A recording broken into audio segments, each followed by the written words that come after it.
เกินมือแล้วมางานดองแล้วมางานดองแล้ว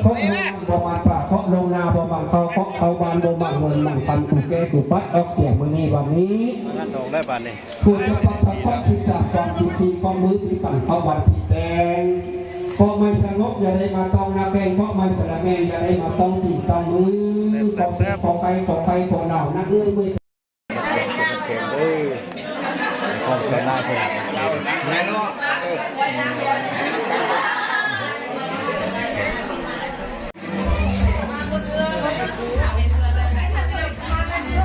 มึงมาละ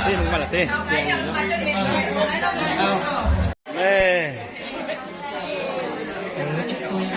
แล้วก็เจ๊บอกว่าบัตรเสียแล้วก็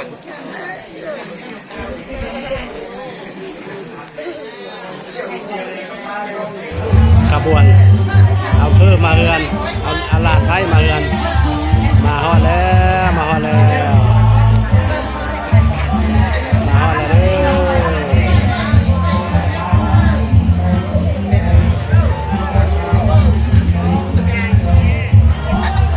ใกล้เข้าแล้ว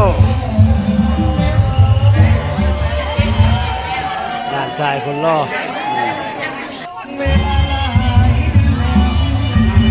ใกล้ที่เข้าเรือนแล้ว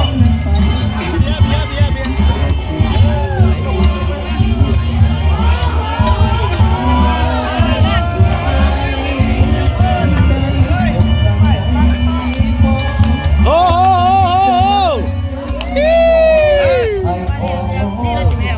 ยังละกี่เราจะกี่แบบ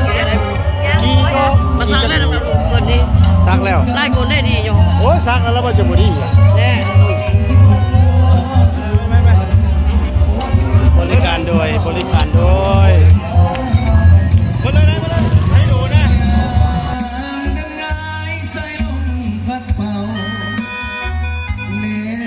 เจ้านายกินแซ่บจังเลยนี่ก็โอ้ฮันสี่ต่อบิวก็ฮันน่ะผมคอยแต่ความผิดหวังคิดมานะมันจะเข้ากล้องปะ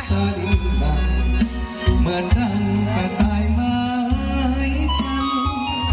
เดี๋ยวน้องสาวได้เป็น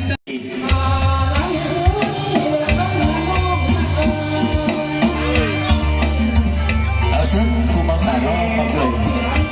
คนเราให้เราสมบูรณ์เป็นอย่างนั้น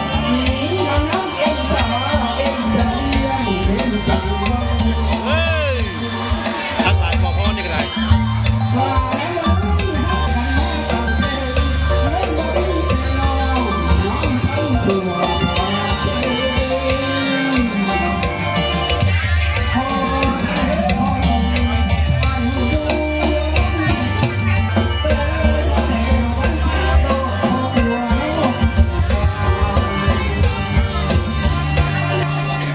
ขอโทษขอให้เป็นแต่ละงานได้ยินเสียงผู้ชายเนาะไม่ได้ขออนุญาตเสียงไม่ดีเนาะฉะนั้นจังไหนกันย่าเมื่อนี้ก็เป็นเกียรติที่ได้ต่างหน้าและว่าดังสมกับสายไฟขออนุญาตขอนับถือฮักแพงมานั่งการจะตั้งตลอดฮอดแขกที่มีเกียรติทุกท่านมื้อนี้เป็นมื้อสันวันดีเนาะมื้อที่มีงานมงคลอยู่ที่บ้านสนุกเนาะแม่นอยู่ในงานของท้าวขุนแล้วก็ได้ลูกสาวเนาะได้มีลูกสาวเพิ่นเฮมาเด้เนาะเขาจะเป็นลูกสาวได้อยู่นี่เนาะฉะนั้นแม่นขออนุญาตมันบางเรื่องมันกับกากาเกิดเด้อของพ่อของไทยเวลาชื่อเจ้าสาวนี่ก็ยังจื่นมานางอย่างเนาะและตอนเช้าวันนี้เนาะจะมีการผูกแขนอยู่ที่ของประเทศ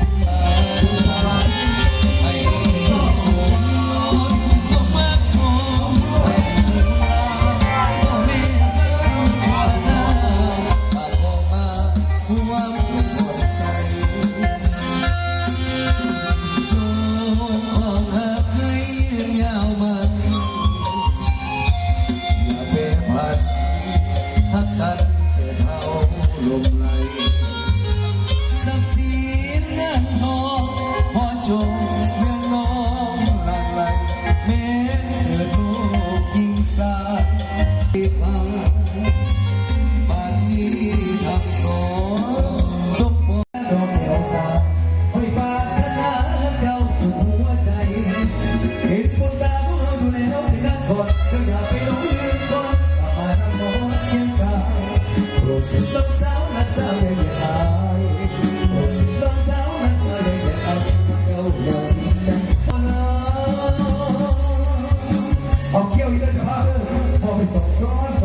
เด็กหน้า